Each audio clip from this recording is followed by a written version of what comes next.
Good morning, everybody. Welcome to Passion Influencer Africa channel. And once again, this is Sam. It's a pleasure to meet you, and it's a pleasure to talk to you again in the morning. The topic today we are having is mastery of the subconscious mind. This is a request I received from friends of mine, a friend of mine who requested that we visit the issue of subconscious mind. Remember, even the other day we were talking about subconscious mind. And you may ask yourself, why is it important to talk about subconscious mind? I think it's because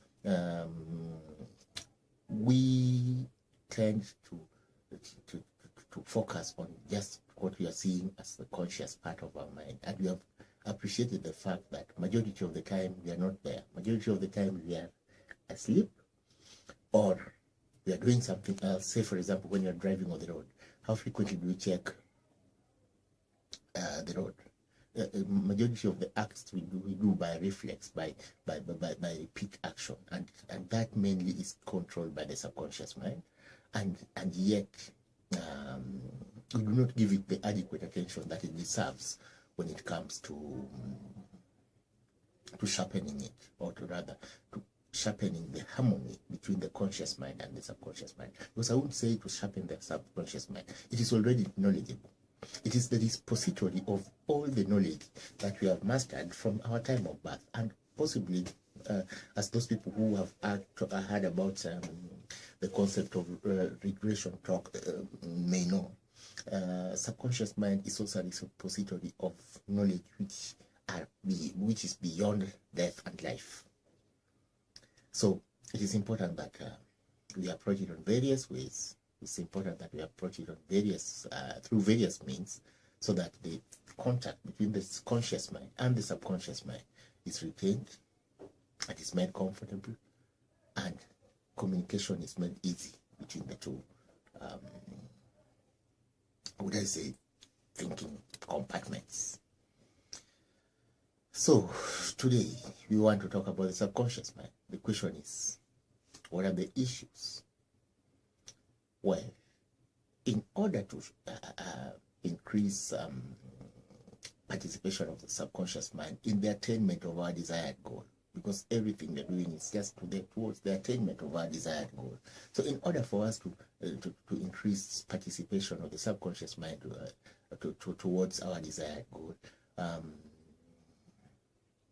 another tool which has been proven to work is by using memories.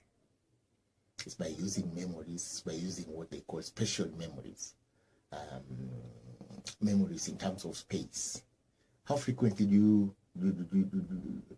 how often do you realize that when a friend asks you where the glass of water is, or where the glass for taking water, or where the cup for tea is, you automatically walk towards a space in your house and you get it?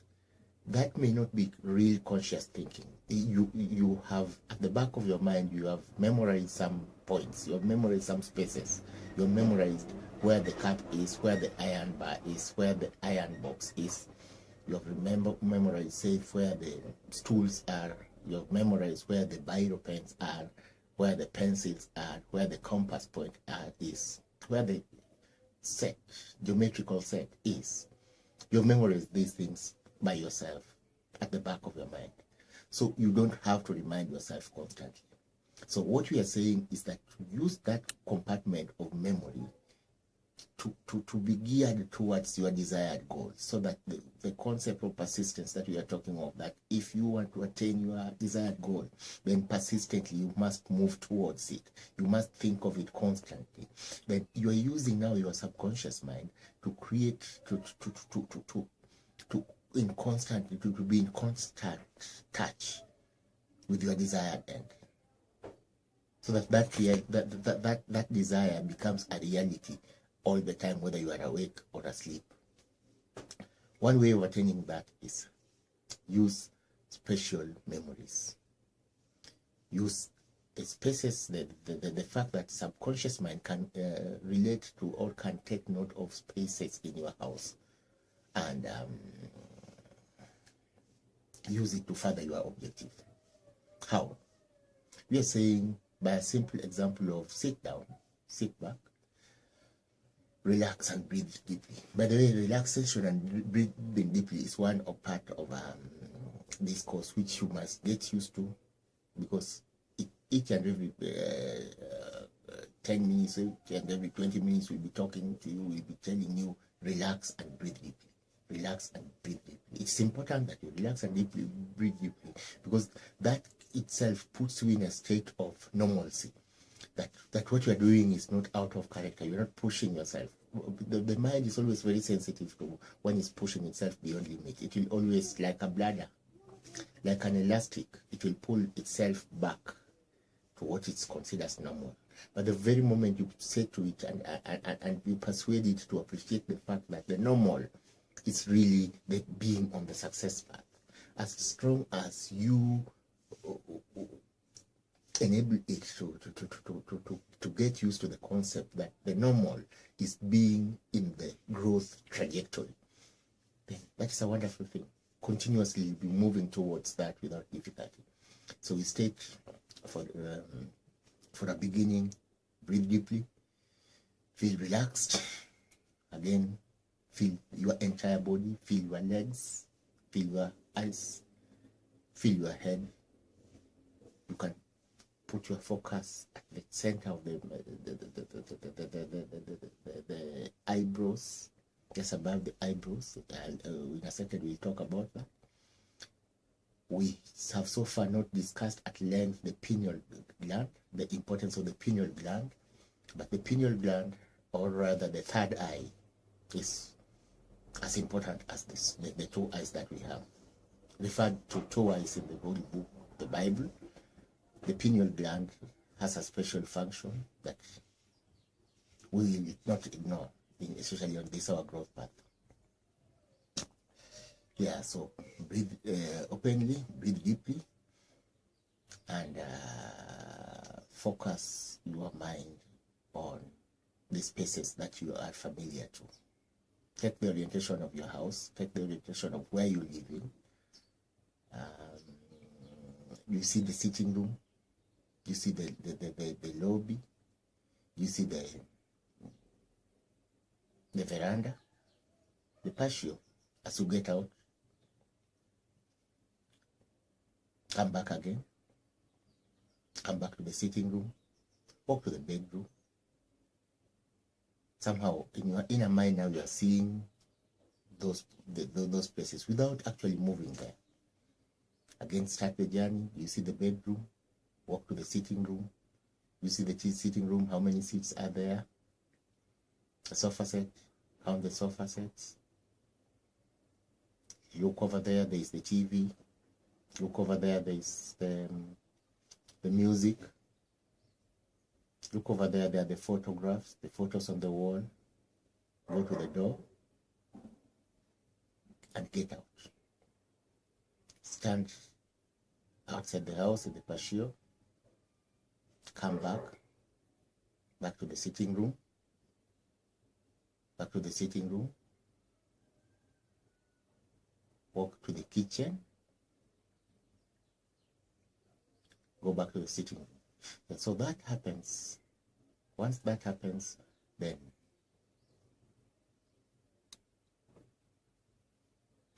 memories are done.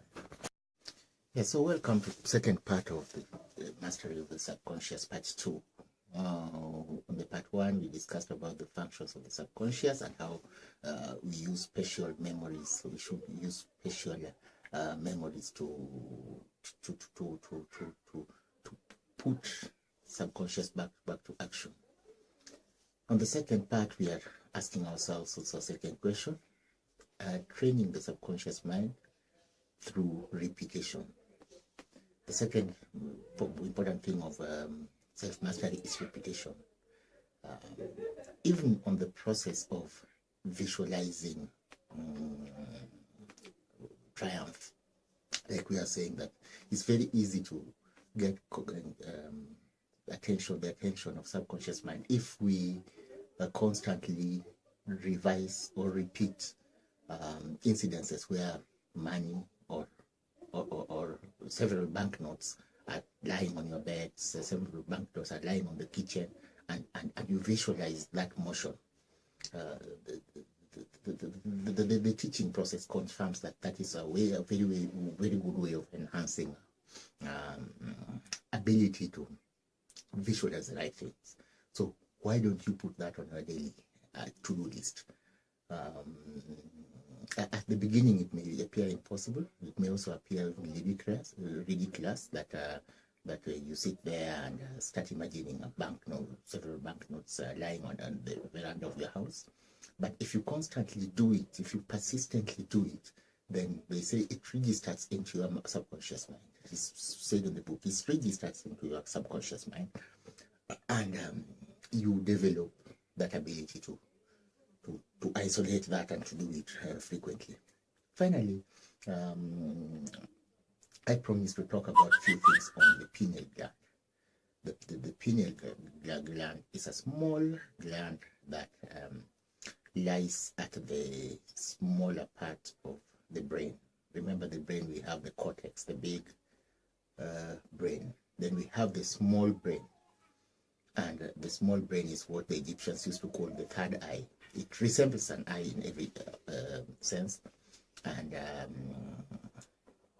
we'll not go much into this description, because I believe anytime you search for the third eye, you will get it.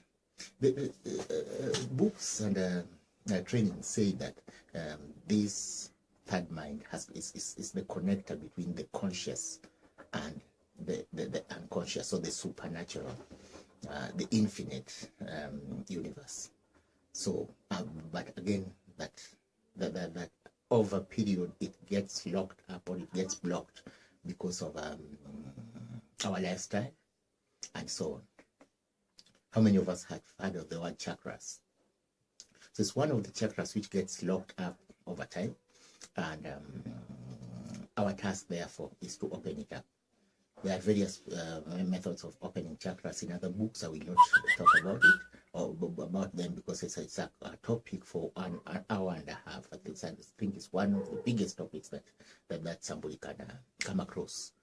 So I'll just confine ourselves to this, the third eye, that much as we want to get good full control on our subconscious minds, we also must know what to do and what not to do in the preservation of the third eye, the pineal gland. What not to do, we start with the quick ones. What not to do is avoid fluoride. Fluorine happens to be used to preserve water, and well, for whatever reasons it's said and it's on record, this again you can check for yourself, then that in the Nazi concentration camps, they found, when the Americans liberated the Jews camps, they found several tons of fluorine,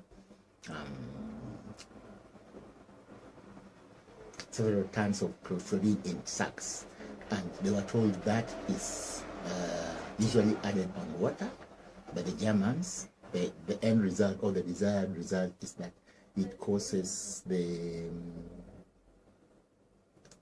Jews not to have strong willpower. So we find that there's that correlation, the inverse correlation between the fluorine or fluorides and the performance or the activity of that pineal gland. And that pineal gland guards among other things concentration, ability to focus, and therefore ability to persist. So when the pineal gland is blocked, then willpower goes to its bottom low. That's again a matter of research for ourselves. The second feature on impediment which stops the pineal gland is alcohol, nicotine, inhalants, any other inhalants apart from, we don't want to talk about it, but very interestingly, marijuana gets exempt. That instead it enhances the performance of that, but we don't want to go there. The correlation between cannabis, medicinal cannabis, is something that is a topic of its own, and we'll discuss it on other future videos, probably. Yes, so how do you revert this pineal gland back to activity? Because they say you're better off if you get it correctly at the right time, at the first time. One of the ways of increasing its sensitivity and so on is light. Sufficient sleep at night, and it should be in dark environment, because that one increases the release of melatonin. And then in the day you should be in full light as much as possible, especially when the sun is shining, because that enhances its state of feeling that it's awake. It releases the necessary hormones, the dopamine and serotonin on freely on the bloodstream. The feel good chemicals releases on the bloodstream, and that has got a very positive effect on whatever. So we are saying what other factors which enhances its performance. Number one is pineapples. Take a lot of pineapples, take a lot of bananas, take a lot of avocados as fruits, and well, wish you well, because in that regard everything else will be sorted. So the performance of subconscious mind that we said that to enhance it through imagery is a matter we address. The performance of pineal gland, we have counted 4 factors, 3 factors which you should avoid, and then 4 factors which you should encourage in order to increase it. With that, we thank you for the presentation. Thank you very much for this.